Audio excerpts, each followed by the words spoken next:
अस्सलाम वालेकुम नाजरीन, तुम देख रहे हैं गोजरी प्रोग्राम सजाद चौधरी के नाल। अज हमारे नाल एक बुजुर्ग शख्सियत है, इन्हां नाल गलबात भी करांगा और इन्हां कोलों शेरो शायरी भी सुनांगा। ना हम ना पूछने की कोशिश करांगा। क्या ना जी थारो? मेरा नाम मोहम्मद आजम। जी थारी उम्र कितनी है? दो ऊपर हो गया 75 में लगा। जी जी आवाज ही नहीं चलता, कोई खांसी लगी हुई है। जी जी न्यू शेर व शायरी इंशाल्लाह सह लोग किताब शिताब पढ़ तो रहे हूँ। फिर आवाज़ भी नहीं है, जुबान भी उन थई भी है। इसमें फिर के सुनावा कोई करांगा लो चारों के चले। चलो सुनाओ फिर। बिस्मिल्लाहिर्रहमानिर्रहीम। एक दिन करन शिकारी बारी अंदर आया, आवे दरख्त कने दी छावे उसने डेरा लाया। नाले बाद उड़दा आ बैठा उस रुख ते, संभालो रे मास न छोड़े आए आओ जालम पुखते।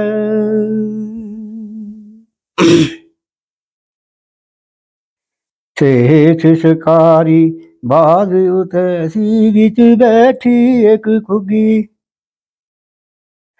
दुश्मन देख के अज मैं भी चोगी अदल दी चुगी। केठों शेष शिकारी जोड़ी तीर खुगी लावा, तू बाद तक उड़े पकड़ शता भी खावा। चकूगे जदों उन्हां वल डीठा कर दी फिक्र कनेरा, कहंदी रब्बा क्यों कर रख से बचना नहीं हुण मेरा। बैठ रहा था शेष बराबर मारे वो तीर शिकारी, जेऊ नाटा बाज पकड़े हर पासों में मारी।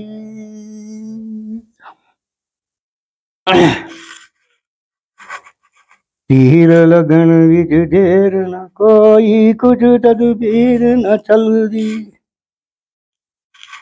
आई खड़ी अजल दिए विच तकदीर अजल दी।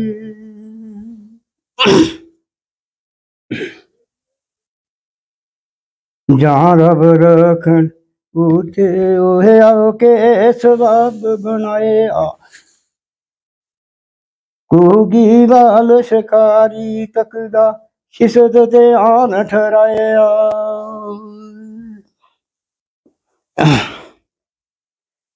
पीछों नाग चलावे उसनो दांद अलूदा जैन दे, तीर छुटा वो लग गए बाज दोए दुश्मन मर दे।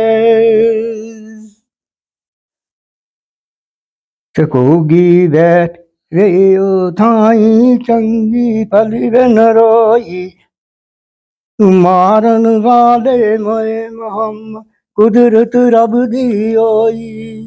हुक्म किता उस वेले यूसुफ जल्दी आवे वो खाना, तरवेर का बिशतबिए करके आखे नबी ज़बाना।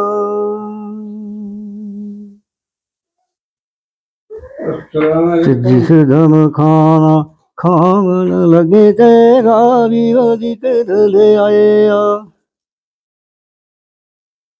अचने चेत रवील माते उतावते आने उठाया।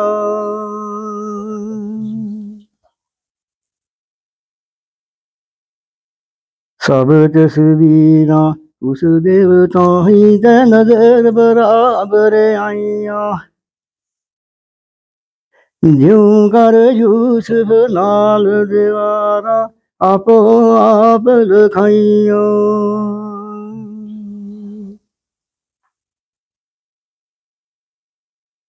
अव्वल शक्ल याकूब नबी दे नजर पई सताई रुखसत करके यूसुफ ताई देंदा खलाए दवाई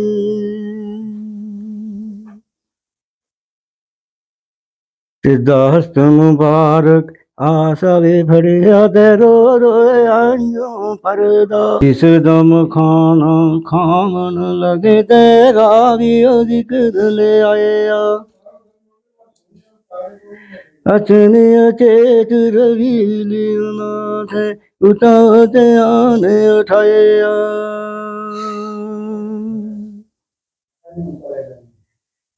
सब तस्वीरां उस देवतां दे नजर बराबर आईया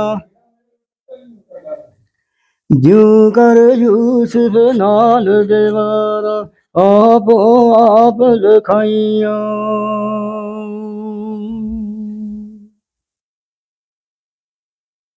अव्वल शक्ल याकूब नबी दे नजर पई सताई रुखसत करके यूसुफ ताई देंदा खलावे दवाई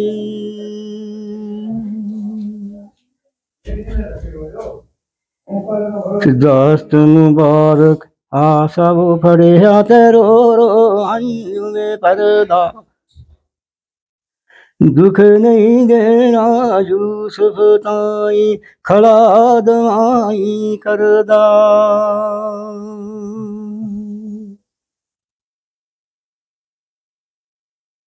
ते ओवे यूसुफ सब नाल मोहब्बत पाइया मुंडे चाया ते जंग जिसे अंदर जाके पकड़ में पटकाया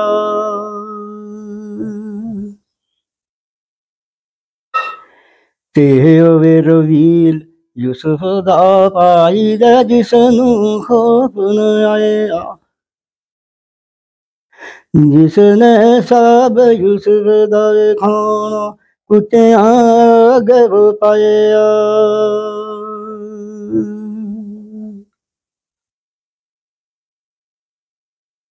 ज्यों कर शरबत डोलिया है सिर ज्यों कर चिड़काव देंदा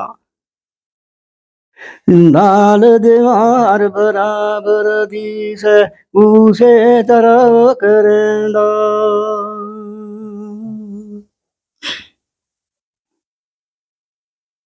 ते ओ जंगल जिस अंदर यूसुफ रो मंगदा है पानी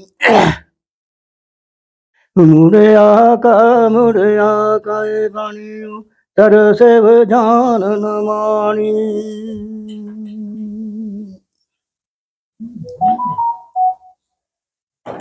क्यों कर रुन्ना उस दिन यूसुफ ने नालाइया वो चढ़िया ज्यों कर पाइया गुस्सा वे करके सुनिया जुल्फां वे फड़िया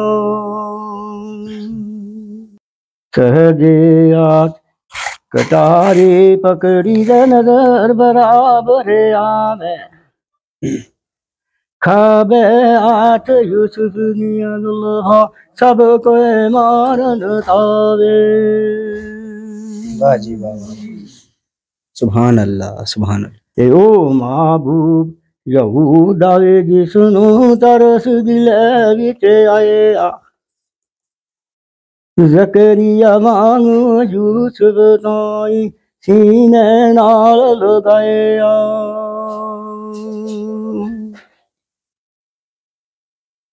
करे भी तो आइया खनिया बाइया ते चलने नाल परावा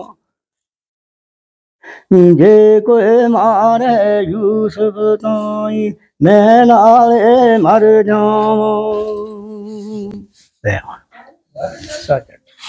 और क्या बनाया अगला प्रोग्राम तक तम दियो अपना मेजबान सजाद चौधरी ने इजाजत।